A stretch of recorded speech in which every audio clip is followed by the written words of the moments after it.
Welcome to ఏది నిజం. తెలుగు రాష్ట్రాల్లోని ఎమ్మెల్యేల పనితీరు, చేసిన అభివృద్ధి, మూటకట్టుకున్న అవినీతి సహా పలు అంశాలపై బీఆర్కే న్యూస్ స్పెషల్ ఫోకస్.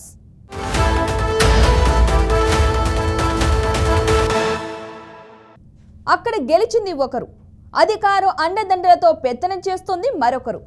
గెలిచిన ఆయన ఇచ్చిన హామీలు అమలు చేయడం ఎలా అని తలపట్టుకుంటుంటే, ఓడిన వ్యక్తి పార్టీ అండతో ప్రభుత్వంలో కీలక హోదాను దక్కించుకుని ఓడిన చోటే చక్రం తిప్పుతున్నారు. నియోజకవర్గ అభివృద్ధికి బాటలు వేస్తున్నారు. ఇంతకీ ఆ నియోజకవర్గంలో గెలిచి సైలెంట్ అయితే మరో వ్యక్తి పదవితో వచ్చి నిలదొక్కునే ప్రయత్నం చేస్తున్నారు. ఇంతకీ వారెవరు?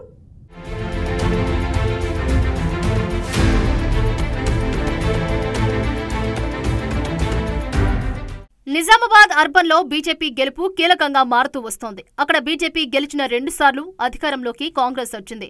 2023 ఎన్నికల్లో నిజామాబాద్ అర్బన్ లో బీజేపీ నుంచి ధన్పాల్ సూర్యనారాయణ గెలవగా అధికారంలోకి కాంగ్రెస్ వచ్చింది. గతంలో అర్బన్ ఎమ్మెల్యేగా బీజేపీ నుంచి ఎండల లక్ష్మీనారాయణ పీసీసీ అధ్యక్షుడిగా ఉన్న డి శ్రీనివాస్ పై గెలిచిన సమయంలోనూ అధికారంలోకి కాంగ్రెస్ వచ్చింది. ఇలా ప్రతిసారి అర్బన్ లో బీజేపీ గెలుపు కాంగ్రెస్దే అధికారమన్న చందంగా తెలంగాణ రాజకీయం మారిపోయింది.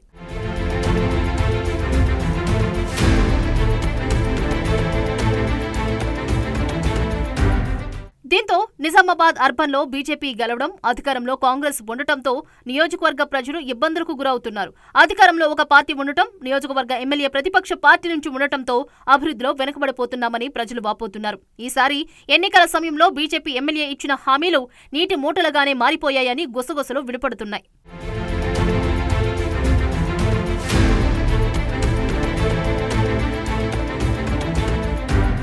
అధికారంలోకి కాంగ్రెస్ రావడంతో ఓడిపోయిన అభ్యర్థి షబీర్ అలీ ప్రభుత్వ సలహాదారుడిగా వెళ్లడంతో అర్బన్ నియోజకవర్గ రాజకీయాలు మరింత హాట్ టాపిక్ గా మారాయి. అభివృద్ధి విషయంలో మాత్రం ఎవరి దారి వారిదే అన్న చందంగా మారింది. దీంతో ఓడిపోయిన అభ్యర్థులను సీఎం రేవంత్ రెడ్డి అందలం ఎక్కిస్తున్నారని బీజేపీ వర్గాలు విమర్శిస్తున్నాయి.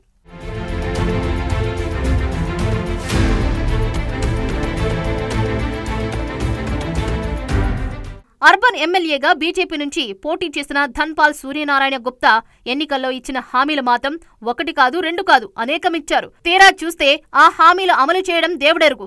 ఇక్కడ ఓడిపోయిన అభ్యర్థి కాంగ్రెస్ ప్రభుత్వ సలహాదారుడు షబీర్ అలీ ఆధిపత్యం నడుస్తోందని నియోజకవర్గం కోడై కూస్తోంది. వారిద్దరి మధ్య ఎప్పుడూ మాటల యుద్ధమే జరుగుతోందని నియోజకవర్గ ప్రజలు అసహనం వ్యక్తం చేస్తున్నారు. తనను గెలిపిస్తే ఎల్లప్పుడూ ప్రజాసేవలో ఉంటూ ప్రజలకు అందుబాటులో ఉంటానని చెప్పిన సూర్యనారాయణ గుప్తా మాట ప్రకారం అదే బాటలోనే నడుస్తున్నారు. కానీ అభివృద్ధి మాత్రం ఎక్కడ వేసిన గొంగళి అక్కడే అన్నట్లు ఉందని అర్బన్ ప్రజలు ఒకంత అసహనం వ్యక్తం చేస్తున్న పరిస్థితి నెలకొంది. ఇచ్చిన హామీలు ఎందుకు అమలు చేయడం లేదని ప్రశ్నిస్తున్న పరిస్థితి ఏర్పడింది. గతంలో బీఆర్ఎస్ ప్రభుత్వము ఇందిరమ్మ డబుల్ బెడ్రూమ్ ఇళ్ళని నిర్మించింది, గాలికి వదిలేసింది. దాని మీద క్షేత్రస్థాయి పర్యటన బీజేపీకి సంబంధించిన ధన్పాల్ సూర్యనారాయణ గారు వాటిని పంపిణీ చేయాలని చెప్పేసి పర్యటనలు చేస్తున్నారు తప్ప వాటి పంపిణీకి సంబంధించిన ఏ విధంగానైతే దాన్ని పంపిణీ చేయొచ్చు అనేది ప్రభుత్వం ముందు ఉంచుతున్న పరిస్థితి కనబడతలేదు. కాబట్టి నిజామాబాద్ అర్బన్కి సంబంధించి గతంలో గెలిచినప్పటికీ ఇప్పుడు బీజేపీ గెలిచినప్పటికీ కూడా అభివృద్ధిలో వెనుకబడిపోతున్నది అనే దానికి నిదర్శనంగా ఉంది. ప్రజలు ఏదైతే అవకాశం ఇచ్చిండ్రు ఆ ప్రజా తీర్పుని గౌరవించాలి అని అంటే ప్రజలకి ఆ విధమైన సంజాయిషిగా అర్బన్ ఎమ్మెల్యే గారు ఉండాల్సిన అవసరం ఉన్నది. కానీ ఆ పద్ధతుల్లో అభివృద్ధి వైపు పోతున్న పరిస్థితి కనబడతలేదు. కేవలం మత వైషమ్యాల మీదనే ఆయన పబ్బం గడుపుకునే పరిస్థితి కనబడతా ఉన్నది.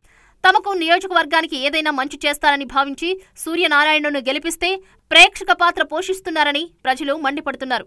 గెలిపించినందుకైనా ప్రజల కోసం ప్రభుత్వంతో కొట్లాడి అభివృద్ధి దిశగా అడుగులు వేయాలని ఆకాంక్షిస్తున్నారు.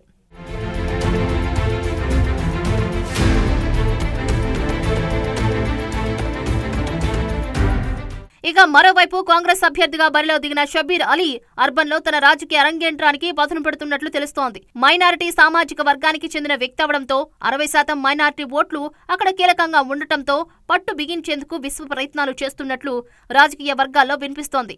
అయితే గత ఎన్నికల్లో స్థానికేతరుడు అవడం వల్లే అర్బన్ ప్రజలు ఓడించారని పలువురు విశ్లేషకులు చెబుతున్నారు. అయినప్పటికీ కాంగ్రెస్ అధికారంలోకి రావడంతో సముచిత న్యాయం కల్పించడం జిల్లా కాంగ్రెస్ శ్రేణుల్లో ఉత్తేజాన్ని నింపినట్లయింది. నిజామాబాద్ అర్బన్ మీద మీద ఈరోజు షబ్బీర్ అలీ గారు ఆయన పట్టు సాధించుకోవడం పోటీ చేసిండు, ఓడిపోయినంత మాత్రాన వెనక్కి తగ్గకుండా ఈరోజు ప్రజాక్షేత్రంలో నిలబడి ప్రజాక్షేత్రంలో ప్రజా అభివృద్ధి నిజామాబాద్ అర్బన్ అభివృద్ధికి ఆయన కంకంగా కట్టుకొని పనిచేస్తున్న పరిస్థితి ఉన్నది. ఈరోజు నిజామాబాద్ కలెక్టరేట్ క్రీడా ప్రాంగణాన్ని అభివృద్ధి పరిచే విషయంలో కానీ, అదేవిధంగా మా పాలిటెక్నిక్ కాలేజీని ఇంజనీరింగ్ కాలేజీగా అప్గ్రేడ్ చేయడం కోసం చేస్తున్న కృషికి సంబంధించి కానీ, ఈరోజు నిజామాబాద్ అర్బన్కి సంబంధించి దాదాపు ఓడిన తర్వాత కూడా 10 కోట్ల రూపాయల నిధులు తీసుకొచ్చి డివిజన్కి 10 లక్షల రూపాయలు నిధులు కేటాయించి స్థానికంగా స్పెషల్ డెవలప్మెంట్ ఫండ్ కింద విడుదల చేసిన పరిస్థితి ఉన్నది. అయితే షబ్బీర్ అలీ మాత్రం ప్రభుత్వ సలహాదారుడి హోదాలో ఉండి కేవలం నిజామాబాద్ అర్బన్కే ఎక్కువ ప్రాధాన్యతనిస్తూ ప్రభుత్వ కార్యక్రమాలతో పాటు అధికారులకు పలు సూచనలు చేస్తూ ముందుకు సాగుతున్నారు. రాష్ట్రంలో కాంగ్రెస్ ప్రభుత్వం అధికారంలోకి వచ్చింది, కానీ ఇక్కడ చూసుకుంటే అర్బన్లో ఇక్కడ విద్యారంగం కావచ్చు, అనేకంగా అర్బన్ రంగం కావచ్చు, అభివృద్ధిలో శూన్యంగా ఉంటున్న పరిస్థితి ఉంది. దీన్ని అభివృద్ధి చేయడానికి ఎక్కడ కూడా షబ్బీర్ అలీ గారు ప్రయత్నం చేయడం లేదు.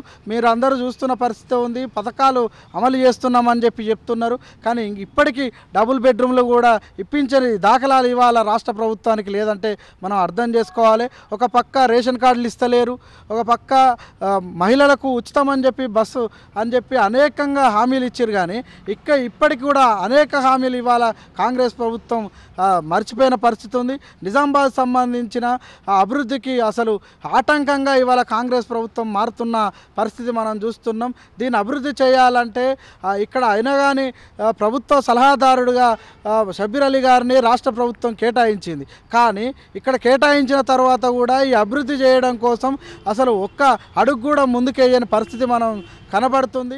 దీంతో షబ్బీర్ అలీ వ్యవహారం అర్బన్ ఎమ్మెల్యేకు కొరకరాని కొయ్యగా తయారయ్యిందని రాజకీయ వర్గాలు అంటున్నాయి. కాంగ్రెస్ పార్టీ ఒకవేళ అర్బన్లో గెలిచి ఉంటే ఇప్పుడు అభివృద్ధికి ఏ ఆటంకాలు లేకుండా మరింత ముందుకు దూసుకెళ్లేందుకు ఆస్కారం ఉండేదని పలువురు పార్టీ నాయకులు కూడా అభిప్రాయం వ్యక్తం చేస్తున్నారు.